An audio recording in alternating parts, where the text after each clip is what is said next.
Hey guys, Josh here, also known as MightyPredaking, and this is going to be a Transformer review of the Fall of Cybertron figure Optimus Prime. We've already done Shockwave, and Jazz will probably be after this one. And then Wave 2, actually made a mistake in my head, but Wave 2 is the Combaticon, so I have those, and we'll have a little sneak peek at the very end to show you what those look like, because I do have the San Diego Comic-Con exclusive Bruticus.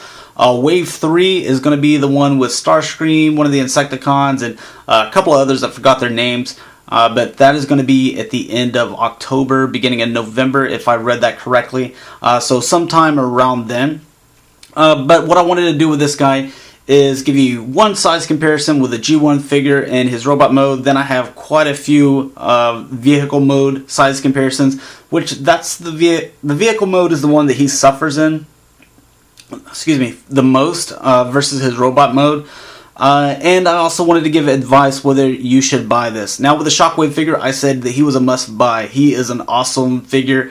Absolutely love Shockwave. Now with Optimus Prime, you'd think that you'd automatically have to pick up Optimus Prime, but you know, my opinion on this, whether he's a must-buy, is not for you guys that are collecting just every Transformer out there, or the ones that say, hey, I like Fall of Cybertron line, so I'm going to collect every single one. You're going to pick them up regardless what I say, so this isn't really for you. This is more for the people that either live on a budget, or maybe someone that you know, you're younger, you're not able to have a job yet, or you know, you have bills, or maybe your parents give you an allowance, something like that. So and you have to be very selective on which figures and Transformers that you pick up. Should you buy this guy? My first opinion, I have to say probably not. I think his robot mode is pretty nice. I'm not really going to go over articulation because I don't really see the point. He's articulated just in every place that pretty much all the Transformer figures are coming out. You know, knees, waist, head, sorry about that, shoulders and elbows and stuff like that. So he can move all over the place and rotate. So you can get him in some really nice poses, just like I kind of have him right here. But so we won't go into that, but I will do the transformation back and forth as well. So let's go ahead and get into the size comparisons before we do the transformation. And like I said, it's going to be with a G1 character. Can't get them all into the camera, but you guys probably know who he is. This is Soundwave. Now, I love G1, and I have I guess a lot of my subscribers are G1 fans or G1 collectors. And they don't have a lot of the Transformer Prime figures, so whenever I do a size comparison with a Prime figure, that still doesn't tell them anything. So I wanted to kind of show, you know, the G1 fans out there. This is about, you know, as far as height comparison goes. As you can see, Soundwave's a little bit hunched over there, but hey, what are you doing behind me, dude? You know, that's about the size that he is. So. And I will, in vehicle form, give a Prime and another Fall of Cybertron figure and some G1s. So let's go ahead and get this guy transformed.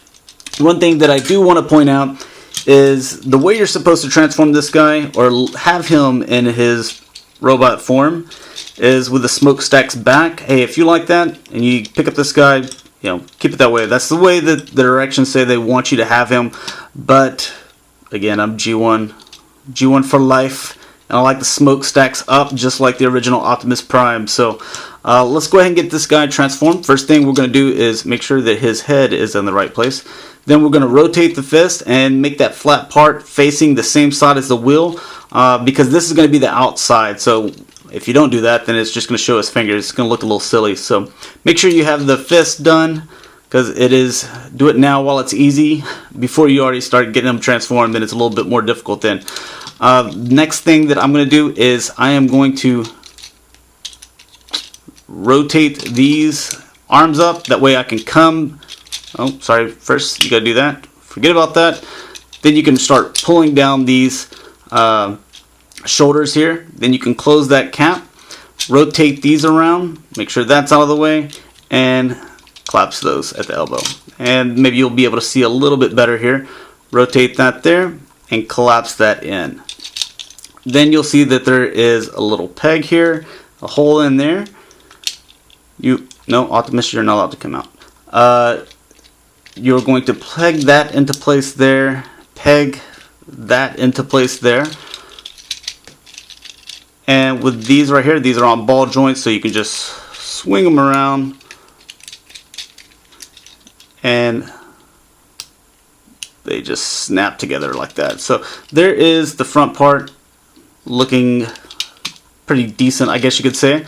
With these feet, what you're going to do is pull up. You'll feel that the give is, it's kind of catching. It's just kind of double jointed, I guess you could say, and you just want to make sure that it fits flush. So yeah, you're not going to break your toy. Just keep on coming around with it and make sure that it fits flush, just like that. You can put these legs together already if you like. I like to push the waist up, rotate these, and then I start to peg it together just because it's a little bit easier for me. There we go, and there we go. And those back feet where those hinges were, they peg into holes back here. So there he is in his truck mode, and it rolls nice. I mean, it'd be a nice car, but as far as you're the leader of the Autobots, I don't know. I do like the way it looks a little bit better than the War for Cybertron Optimus Prime truck mode. So I do like it better than that one. So I guess if you have the War for Cybertron one, I would probably go with, I'd pick this one up. But it looks like his middle wheel, I don't know if it's just the way I did, but I've tried it multiple times and I can never get the middle wheel to exactly touch. So it also might be that I'm using this glass here as a bottom. But there he is. You can see they do a pretty good job of covering up that he's actually a robot, to be quite honest. There's where his hands were. There's the smokestacks coming out. It does look very accurate to what it does in the video game. Now let's go ahead and look at a couple, I guess, comparisons as far as other vehicles. This is G1 Cup, and this is what this figure looks the most like to me. And as you can see, Cup is a very small figure, and this is a lot smaller. And it's probably about an inch smaller. So here's the end of Cup, and you can see it's a pretty huge difference. Let's get it to a figure that's a little bit more recent, Dead End. This is my favorite Transformer Prime figure, and there's the back of them. And as you can see, yeah, Dead End's a lot longer than Optimus as well. So these guys are very short, very small. Here he is with War for Cybertron Jazz, which will be the next figure that we do for the War for Cybertron, or no, I'm sorry, Fall of Cybertron figures. Jazz is actually a little bit longer, not too much, but just a little bit, which is kind of silly.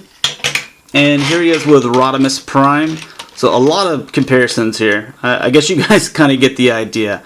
But yeah, there you go.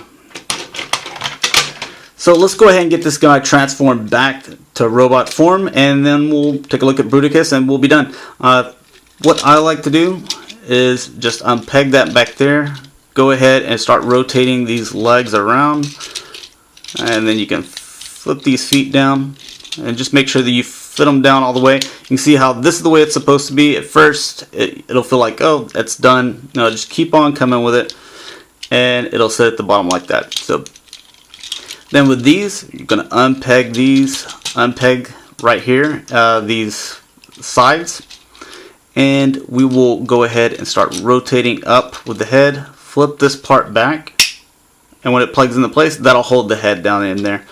You can start rotating the shoulder here, at the elbow, spin, rotate the shoulder, open the elbow, spin, and these little guys right here, they will fit down in there. I guess you can flip them back the other way if you wanted to, but I think they fit a little bit better this way. And just rotate his fist around. And then there you have it. There will be Optimus. Let's get his gun here again.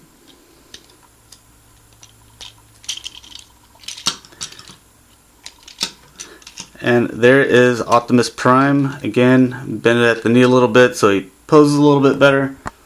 And there you go. So hopefully you guys, hopefully you guys enjoyed the video, or maybe I gave you some buying tips or something. I always like to try to do that with my Transformer reviews. But let's take a look at Wave 2 and what's to come after we get done with the Jazz video. I will make sure that I do the MP11 Masterpiece Thundercracker. Probably probably record it at the end of this week and post it beginning of next week. So it'll be inserted somewhere in between all this. But I'm probably going to do each individual figure and then do a Bruticus at the very end. And, you know, thanks for watching, guys. I really don't have anything else to say other than that. I know I ramble a lot, but hopefully you guys don't mind. Thanks for watching, and I'll talk to you later.